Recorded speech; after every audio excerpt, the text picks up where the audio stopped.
Jean Trowbridge, welcome to Women Investor Wednesdays. Well, that's something. Is just, the rumor on the street is I'm maybe the first non-woman that you've had, You, and you are. We've done over 200 episodes, and you are the first non-woman on this podcast. okay, we'll see what that does to your audience level. But anyhow, I'm excited to be with you, Beth. This is great. We know some of the same people, and this is fun. I was happy when you reached out to me. So Well, I learned about you through our mutual friend Camille. Camille right. has been on the podcast. She spoke at my conference. I saw I don't know where I picked this stuff up, but this fabulous book of yours. Yes. I think it was at the Invest Her conference, possibly. Do you think maybe that's where? It could have been, because I've been at that twice. I'll tell you a story about why I'm not there the third time. But anyhow, I'll tell you. And it goes right along with the issue. Why am I one of the only or the first man you've ever had? Right. So I'll share with you why I'm doing this, and that gives you a little bit of an insight into us. And believe it or not, we track the audience that watches this podcast, and it's, believe it or not, 70% women and 30% men who watch it. So, good.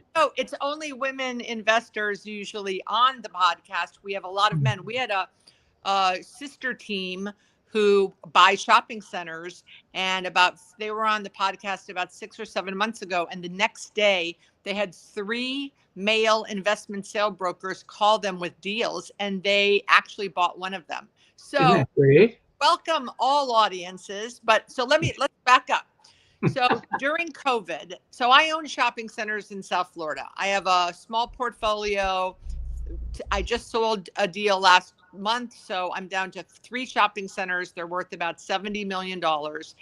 And I've been investing as an LP and a GP since 1992. And during COVID, I read a stat that of all investors in commercial real estate, only 3% were women. And of that 3%, half were inherited or women signing on their husband's guarantees. And I just thought, I didn't believe that. So I started asking my friends who are in the commercial real estate industry, do you invest? And they said, yes. I go, well, where do you invest? The stock market. Okay, well, wait a minute. We have free insider trading here. We're in the business every day. You see good deals. Why aren't you investing? Well, I don't have $1 million. I go, well, you don't need $1 million. Well, it's too complicated. Well, so is the stock market. It's too risky. They just kept giving these excuses. And the more I drilled down, Jean, the common denominator is they said, we don't know any other women doing it.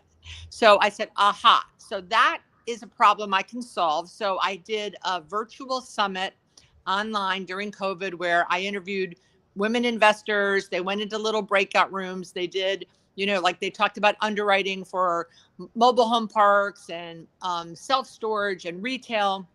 And then since then, I've done 4 live events where we have about 200. I cap it at 250 women, and I'll tell you why.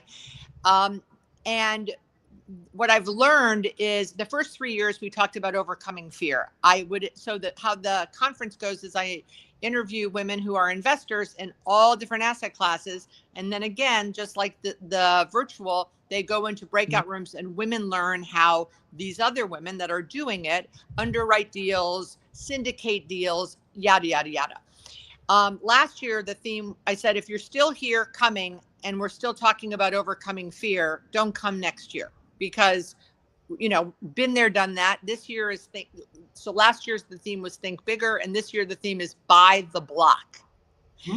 So, but and the reason I'm capping the attendance at 250 is what I've seen now. Last year, over 60 women raised their hands in the audience that were investing with each other in the room. And when you invest with someone, there's a trust factor, transparency, right? You know them. So I decided instead to grow the conference with numbers, that I would add to this. I'd start this podcast because I want to get the word out that it's not really 3%. And if women want to invest, I want them to meet women. But if I only have 8 or 9 women that I'm interviewing at the summit, the live summit, I can interview 50 women a year here, which is why we've been doing it now over almost 4 years, and which is why we have over 200 episodes. But I've read your book. You guys should all read the book. And so many questions come up about syndications and accredited investors and unaccredited. And I've been wanting to have you on the podcast for months. And I'm so glad that you're here to help us. I just think regardless, male or female, it doesn't matter. You are the right person to talk about this. Well, thank you very much. I appreciate that. And I do have quite a few female clients who are syndicators, and they all have the same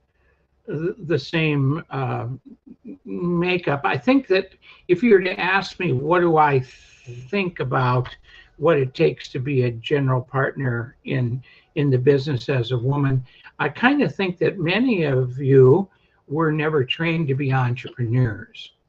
I don't think that that's how you grew up in the family to be an entrepreneur. You might have watched your dad be one, but did that really spill over that that's something that you could be?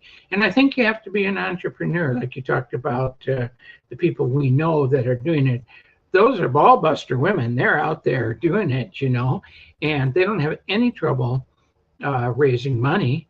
Right. In fact, I have to laugh. You said many women are in it only because they have to guarantee their husband's loans. I've always thought that you all had all the control of all the money. Why aren't you guys doing this? This is where all the money is.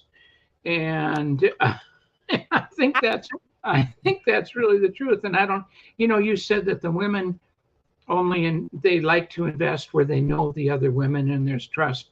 And, men take a little different opinion, I'm sure. Yeah. Well, I know I was a syndicator for 20 years using broker dealers to raise the money. No one knew me. Right. I had good paperwork, I had good projects, and they invested with me. How did you get the word out to those people that didn't know you? Just people who knew people?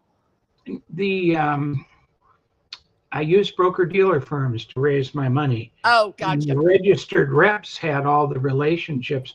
So my job was to wholesale to the rep. I'd have to wholesale to Beth and tell her how good the offering was and what I had. And I guess if Beth had trust in me, then she'd go into her Rolodex and see what investors she had that would fit what I was offering, because I had a very specific format of product that I was offering, and I think that was it. But my experience at Invest.Her, and the other one is her Best Life, I guess I've been at, and it was really amazing. I learned it the first day. My daughter comes with me to the conferences, and then in Houston, I have an associate attorney, and she came with me maybe it was Austin. It was Austin at the investor conference. And so the three of us were at our booth, and people would walk up to the booth and ignore me. Just ask Emily the question and ask Courtney the question, and then Courtney and Emily would say, well, the person you really need to talk to is Gene. He wrote the book and he's standing here. Oh, is that Gene? Oh, yeah, I'll talk to you. But they didn't do that. They didn't come up to me. Wow. And I think about that, Beth. I've learned that when I go up to a booth at a trade show, if there's a man and a woman, you know who I'm going to ask? I'm going to ask the man the question. Why? I don't know. But I don't go anymore. The third investor deal, and I've done business with the sponsors of that group, and I've done syndication for their husbands. Ah, interesting. But I can't get any business out of there. Yeah, I mean, I think the women probably just felt more comfortable with the women, right? I don't know. I mean, the reason that our conference is all women is I've had some years where a few guys are in and out. And what I find is when there's men in the room, the women don't ask the questions that they feel are stupid or that they're naive about. Remind me what a cap rate is again. When there are no men in the room, women will ask questions and not feel so embarrassed. And that's the atmosphere that I want to create, because I don't want the lack of education to be the impediment of them not investing, because the women I know all have money and many of them are in the game. So, I said to someone, when I first started doing this, I said, you represent Starbucks, you find sites for Starbucks, and then you hand the package over to a guy developer, which is fine. But then why don't you ask the guy developer, can I put my fee in as equity? And again, we can talk about accredited and non-accredited, et cetera, but many of these women are accredited investors and they just have not been, they're not on the golf course talking about deals. Women were taught to not talk about money when they were growing up. That was bragging. That's what I think. And they don't talk about their net worth. I'm out there saying, talk about your net worth. Talk about the last deal. Talk about how much money you made on the last deal. I want women, I always tease when I at the conference, sometimes I'll say, raise your hand if you're an investor, right? Or stand up if you're a current investor. And then I go, now sit down if you were not, or keep standing if you were a tomboy. Because I was a tomboy. So what I think that some characteristics of tomboys, you mentioned entrepreneurs, I climbed trees. Like I wasn't afraid. I had, friends that were, guys, and I played sports. So I just think that women are conditioned, don't talk about money. It's rude. So we have to fix those. But so tell everyone a little bit of your background, because I've been posting all day about you're the GOAT and you're the guru. But tell them why Okay. I came out of college and with a marketing and accounting degree, and I went right into selling commercial real estate. And after about 6 or 7 years ago, 6 or 7 years of that, I had purchased 3 or 4 properties on my own as investments. And then, like every syndicator out there, this is how you get to be a syndicator, Beth.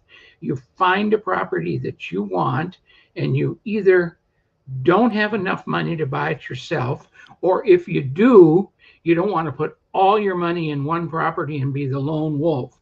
So I found, you're not going to believe this, I found a 7-unit apartment building. I was living in St. Paul at the time on 7th Street. I knew you had a Midwest accent. But it was a long time ago, but 7th Street, and it was a 7-unit apartment building. It was $70,000. And I called 3 guys I went to college with, and we came up with enough money. We paid cash for it. And I didn't know I was a syndicator. But as we started getting the documents ready, and I said, this is kind of cool. And I liked it, and I liked managing the property for my friends. And so I did a couple more. And then when I moved to California to get away from the snow, I said, that's the only thing I'm going to be. I'm just going to be a syndicator. I'm not going to be a broker. Because I write in my book the conflicts about being a broker and a syndicator at the same time. There's something about that. So I just went off to be a syndicator. And after 20 years of that, I'd had enough. So I came home to Kay, my wife of 53 years now. And I came home and I said, or I called her and I said, I'm coming home for lunch. She said, yeah. And I said, well, let's sit at the kitchen table. Let's just get this clear. I'm sitting at the kitchen table. Okay. And that's where all the great decisions in my marriage have been made, when we decided to adopt and we decided to move. And when I walked in and said, I'm going to quit this and I'm going to go to law school. How old were you? 45. Wow. 45, I went to law school to be a syndication lawyer. That's the only thing I wanted to be, because I knew the documents, I knew the business. I knew from a marketing standpoint, I would have a good introduction into the world of other syndicators, and they would hire me. So that's what I did, and I'm 78 now, so I've been doing it for 33 years, just syndication work, and I love it. When you went to law school at 45, were all these young bucks going, "What the heck are you doing in here?" Or were there other? That's true. That's true. And those young bucks never studied. They never worked as hard as I did. I knew that it was costing me a lot of time and energy and money to go to law school, Right. and I better damn pass the bar, because if I didn't, I wasn't going to do it again. Kay was going to be mad at you. Oh yeah, Kay was going to be mad at me. What are you doing? You know, that took some conversation with her, although she was really bought into it at the time, because I had really been worn out as a syndicator. It's a real people business. It's not a property business. It's when you sit there and you have 40, 50 investors on a deal, it's much more than the deal. It's taking care of the investors, because their lives change. You put them in a deal for 5 or 6 years, something's going to happen to some of them, and you have their money, so they come to you, and you need to solve that. So it was. How many deals at the peak? What was the most number of deals you had at one time that you? I had done 16 offerings, 2 properties each offering, and I built self-storage. Wow. And my goal was to find the dirt, build the project, get it 15 or 20% occupied, absorbed, and then sell it to operators. I never wanted to operate self-storage. I wanted to take, and through the broker-dealer community, I found, and they found that then what we needed back in, when I started this in 79 through the early 80s, they needed local properties where the investors could put 100 grand in. They didn't need a check to buy groceries. They just needed at the end of 2 or 3 years to get $200,000 or $300,000 back. It was just an equity play, and we built to create equity. And so I would find one piece of dirt, put it in the offering, and say, I need $3 million to do that project. I'm going to raise 6, because while I'm doing that project, I'm going to find another one. So we're diversified. Right. We have 2 projects in each fund. And that was easy. Did you guys do prefs and promotes back then? Preferred returns and promotes? Yes, we did. But because we was all new construction, there was nothing to distribute. So the preferred was always on the back end. Right. They'd get their money back, then they'd get a preferred return, and then the balance would be split between them and me. And what were the splits back then? Oh, well. Like, did you get a VIG for being the GP? Oh, yeah. It was typically it was a 70-30 split. Yeah. And the promote back then was high, was 8, 9, 10%. Right. Because you think about what interest rates were in the 80s. Right. You know. Right. For sure. I'm much older than you, and so you won't remember this, but I had an 18% mortgage on my house once. My mother and my parents, look, I'm 65, so I'm not that much younger than you, but my parents had an 18% mortgage. That's why when all these people are crying at 5, I'm like, okay, well, you don't know. Yeah, isn't that the truth?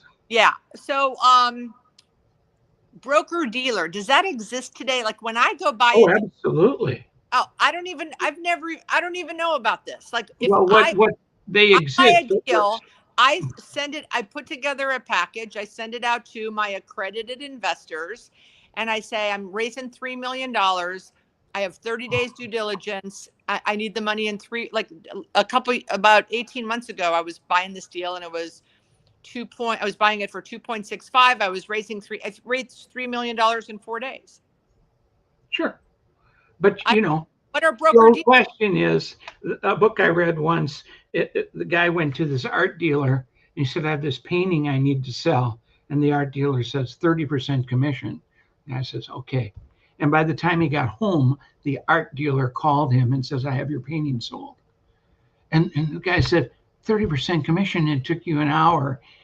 And the art dealer says, yes, but it took me 20 years to learn who to call. Isn't that what you knew? Right. You knew who to call and you knew how to do it. So that was a progression of your skill set, and that's pretty darn exciting.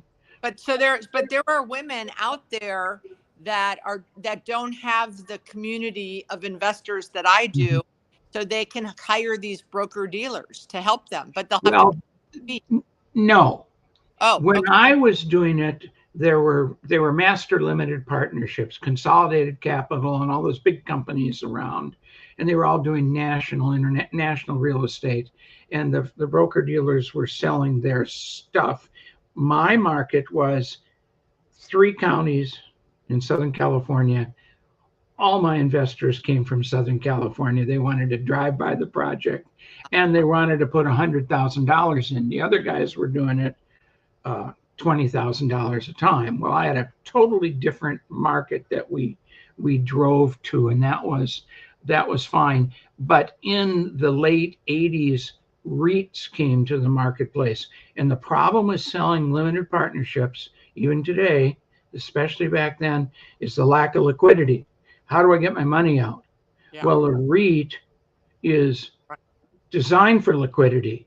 Right. And so the broker dealer community stopped being interested in selling my deals because I couldn't provide the liquidity that their investors wanted, which was one of the reasons that led me to go home to Kay and said, I need to make a change here because I can't deal with liquidity. And I'm going to, in the next year or two, lose my selling network. And I don't know any. I've been doing it for 20 years, but I don't know any investors. Right. I know all the stockbrokers. Right. So I better get on to do something else. I do have a client right now who's going through a registered investment advisor who also has their securities license, and that can work if you can get a connection to. See, what does a registered investment advisor do? They manage people's money, and they get 1 or 2% of the money they manage. It's in a savings account. It's under the mattress. It doesn't make any difference. They get 1 or 2%, no commissions. So they take the money from the bank account and put it in the deal. They're still getting their 1 or 2%, and there's no load, if you would. There's no commission. Right. So if you, as a syndicator, can find some of those people, that's cool. And a lot of them do have a securities license, so maybe they know someone they can sell a unit to and collect a commission. So I teach the women to build their communities because that way they don't have to pay these fees. No, I think that's the way you have to do. You have to, and that's the second step I have in becoming a syndicator toward your first deal. The first step, Beth, is continuity. If you ask me to, and you don't necessarily need to answer this question, but if you ask me to invest in your deal, I say, Beth, I've got the $100,000. I'm happy to invest in your deal. But Beth, what happens if something happens to you? That's the first question all of your ladies should ask if someone says invest in my deal. What happens if that person is no longer able to perform? Things like COVID. I had sponsors die in COVID. What do we do? And so my policy as an attorney is never, ever do a deal where the sponsor is an individual. We have to have at least 2 people. They don't have to be major. The second person doesn't have to be major, but has to be in the deal. And if you don't have that, the bank is going to be reticent to give you a loan if you're the only one standing behind running the project, not so much your balance sheet, but running the project, because things happen to people. Right. Okay. I love that. And the second thing is to develop a database. Okay, so those are the first 2 steps. You've got to always work on developing your database. And you do that just by asking people, what do you invest in? I've got a whole deal on that. I think you have to, I call it sell the sizzle. I think you have to, first of all, find people who are interested in real estate. if you're going to talk to a lady who's only interested in cryptocurrency, you're wasting your time. So first of all, can you sell the sizzle of real estate? So many people have gotten rich and blah, blah, blah, blah, blah. Then can you sell the sizzle of what part of the real estate, Beth, have you found that you can be a specialist in? Shopping centers? Okay. Don't tell me about your knowledge of doing mobile home parks, because you're a shopping center person. So you need to find someone who says, well, shopping centers, that's cool. Not the guy that says, I only do multifamily. Or car washes. So you've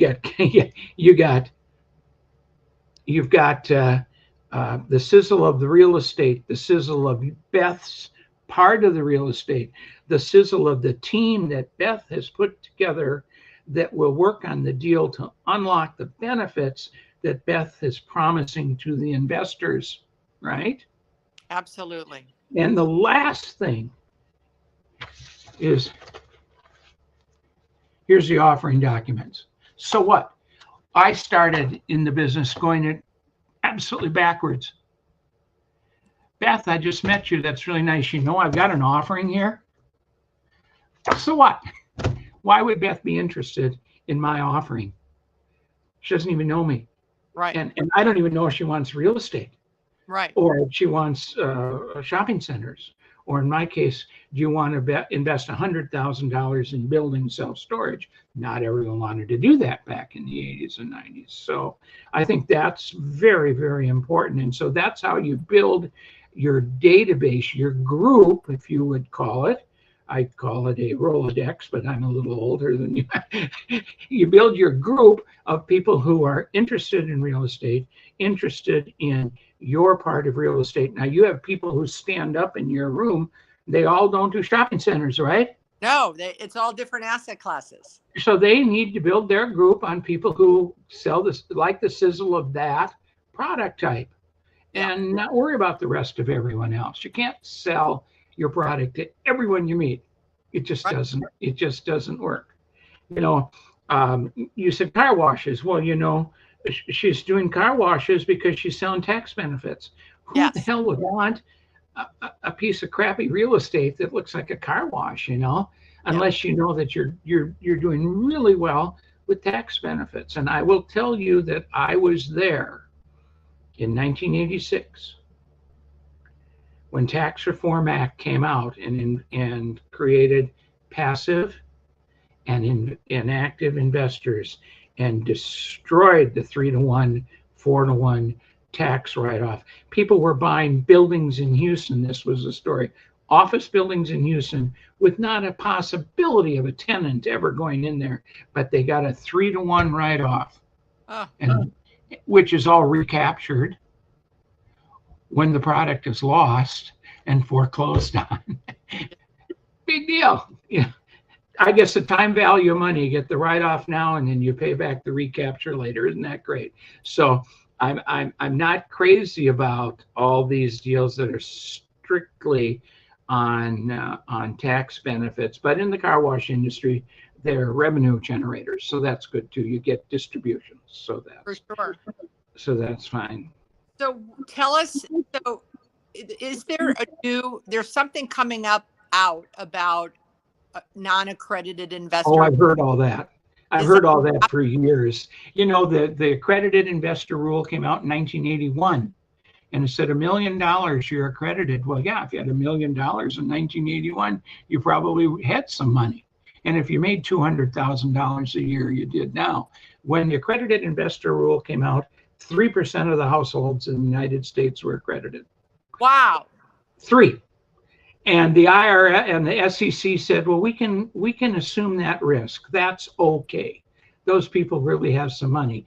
Today, it's 19% of the households are accredited, and the SEC and the state regulators primarily say, that's crazy. Those people aren't rich. You know, what is it to have $1 million today? So the first thing they did is they took away your home equity. That was smart. I think someday they're going to take away your retirement account in the qualification of being accredited. I think you can invest in your retirement account. Tougher and not laxer. You think it's going to get tougher versus more? Oh, it's going to get tougher because 19% is too much. Too much. It's going to come down. It's going to come down. The one thing they've talked about for 20 years is to adjust it for inflation. Well, if they did, everything would be 3 times as much. You would have to have $3 million of net worth, 600,000. That's not going to happen. The broker dealer community, all the registered reps in the country who sell not just real estate, but sell all the deals. Right. They're not going to put up with that. It's going to kill their business. So they have to do something. So the one thing that I think is possible is they're going to say, don't add your 401k or your self-directed IRA into your calculation of your $1 million net worth. That's good, because you shouldn't be risking that. You shouldn't be risking the value of your house. You know, we live in Southern Florida, Southern California. A lot of people have my age paid $80,000 for a house, and now it's worth $2 million, and they're living on Social Security, and they're accredited, which means they don't have any protection. Wow. Bull. That's a bad deal. So that act to take, and the Dodd-Frank Act to take your house out of your definition, I think was smart. So now that I've said that, here's what the other thing that's happening. One thing is Congress has passed a rule, has passed a regulation that is going to have to get passed by the Senate, and it's going to have to be approved by the SEC, which says we're just going to have you take a test. We're going to write a test, and the rule says the test has to be passable. And we want to know if people are smart enough to invest, regardless if they have the wherewithal, the money.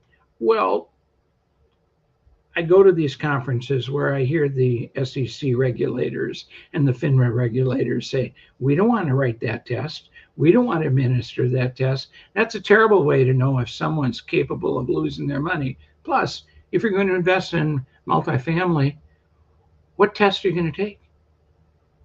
I mean, the securities industry is $4 trillion, and less than $1 trillion is real estate. So what are they going to ask you about? The securities laws related to blockchain? Oh my goodness. I mean, how do you do that? Right.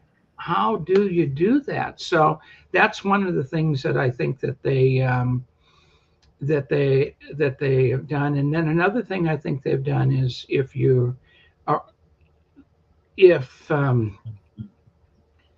fund has a $200,000 minimum, yeah, and you can do that, you're probably accredited. They're probably not going to put any other test in there. So I know a lot of people who are out there now doing offerings that have large minimums for people, and then they're not going to worry about go to Verify Investor and see if they're accredited, that it's taking the people in there. You know, right, because the people, what the SEC is worried about, people that are going to give $10,000. Yeah. Yeah. So that makes sense. That makes sense. You know who Grant Cardone is? You know who Grant Cardone is? You know that name? I did, or my firm anyhow, did the first 2 Grant Cardone Regulation A+ offerings. And he was walking up and down the aisle at the Mandalay Bay. There were probably 10,000 people in the auditorium, handing out little cards. If you want an offering document, send this in and we'll send it to you. And he was taking money from anyone who walked, $5,000 at a time. Yep. Raising $20 million, $5,000 at a time. Yeah. Scary. We did those 2, and I watched what was going on, and he's got a big business and he's a big success, and he doesn't use me anymore. Thank you very much. So we usually do about 20 minutes. So we're going a little over time, but I want to ask you, what's your number one piece of advice, or what's the biggest mistake you see people make when they're investing, whether they're I would say from an LP position, because I think that very few people are GPs like I am. Most women and most people make more of their investments in an LP position? Oh, of course.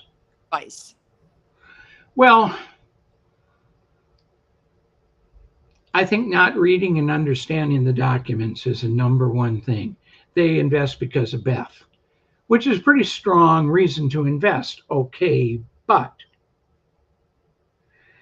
they don't read and I know they don't, because in my documents 4 different times I say you can't invest in here with a 1031 exchange. This isn't real estate. This is personal property. It's not going to qualify. And that's the most asked question I get when even the Beths of my world call me and say, boy, I got a guy who's got $500,000 in a 1031 exchange. Can they come in my deal? And I say, let's get your document out. Right. And I'm kind of a shit about this. Let's get your document out. Let's go to page 42 and let's read this paragraph in your document that you paid me to write. What does that say? You want to see it 3 more times? Okay, so that's not our best salesmanship. But not reading the documents is something. And I think, we're supposed to be dealing with sophisticated investors. So if I'm a sophisticated investor and I kind of understand apartment buildings, what am I doing taking my money and going into an RV park offering? I don't know how RV parks run. Mm-hmm. I'm really afraid of Beth. If you decide next year you're going to go down on the coast and buy a piece of dirt and decide you're going to make it a condominium RV park. What the hell do you know about that, Beth? Yeah, no. But you'd raise the money in maybe 4 weeks instead of 3. Yeah. So you have to be sophisticated, means based on the product type and the investment. So all the people in your audience are going to, I think, should zero in on a product type that they can learn, read a book, study about it, and stick with that investment. You never go wrong, and certainly there's nothing wrong with retail multifamily today. Even self-storage is strong. I don't know if I'd be doing office buildings, but there's a time for everything, right? Absolutely. And that's what I preach. I preach riches are in the niches, Gene. So if someone wanted to reach out to you, what is the best way besides, can they buy this book? Where can they buy the book? I'm going to tell you, they can buy it on Amazon. Okay. But wait, because just today, I finished the artwork, the cover artwork for the fifth edition. Mm-hmm. And the 5th edition has an update on the securities laws, and it has a new paragraph on a chapter on structuring deals. In the new book, this little cheat sheet. Isn't that a nice thing? I love this. Well, parts of it are in the book, and because it's a little cumbersome to be in the book, but parts of it are interspersed in my new chapter on structuring. But that's what they can do. They can go there, and for your people, if they want to just, I'm going to give you my email, just simply Gene at T as in Tom, N as in Nancy, LLP.com, the name of my firm, TNLLP. If they want to send me an email, I'll send them a PDF of that book. And that's how you and I started. Yes. I sent you a PDF, and then you asked me to send you a hard copy, which I did.